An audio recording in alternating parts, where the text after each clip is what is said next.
Qualitative characteristics of accounting information. Accounting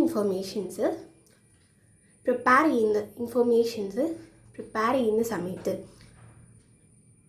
എന്തൊക്കെ കാര്യങ്ങളാണ് focus ചെയ്യേണ്ടത്, എന്തൊക്കെ ക്വാളിറ്റീസ് അവിടെ ഉണ്ടായിരിക്കണം എന്നുള്ളതാണ് പറയുന്നത്. ഫസ്റ്റത്തെ കാര്യം, നമ്മൾ കൊടുക്കുന്ന അക്കൗണ്ടിങ് ഇൻഫർമേഷൻ റിലയബിൾ ആയിരിക്കണം.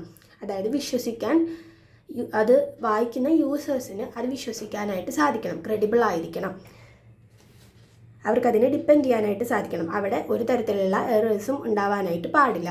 അടുത്ത കാര്യമാണ് റിലവൻസ്. അതായത് നമ്മൾ കൊടുക്കുന്ന അക്കൗണ്ടിങ് ഇൻഫർമേഷൻസ് കറക്റ്റ് ടൈമിൽ തന്നെ അത് കൊടുക്കണം.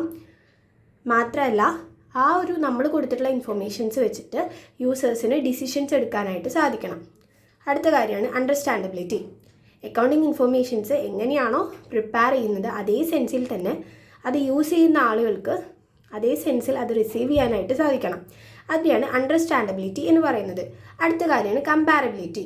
ഒരു അക്കൗണ്ടിങ് പീരീഡിൽ ഉണ്ടാക്കിയിട്ടുള്ള അക്കൗണ്ടിങ് ഇൻഫർമേഷൻസ് മറ്റുള്ള അക്കൗണ്ടിങ് പീരീഡുമായിട്ട് കമ്പയർ ചെയ്യാനായിട്ട് നമുക്ക് സാധിക്കണം. ഫിനാൻഷ്യൽ റിപ്പോർട്ട് ഇക്കൊല്ലം ഉണ്ടാക്കിയിട്ടുള്ള ഫിനാൻഷ്യൽ റിപ്പോർട്ട് അടുത്ത കൊല്ലമായിട്ട് കമ്പയർ ചെയ്യാനായിട്ട് സാധിക്കണം. അതേപോലെ തന്നെ നമ്മുടെ ഫേമിൻ്റെ അക്കൗണ്ടിങ് ഇൻഫർമേഷൻസ് ഫിനാൻഷ്യൽ റിപ്പോർട്ട് മറ്റൊരു സ്ഥാപനവുമായിട്ട് കമ്പയർ ചെയ്യാനായിട്ട് പറ്റണം.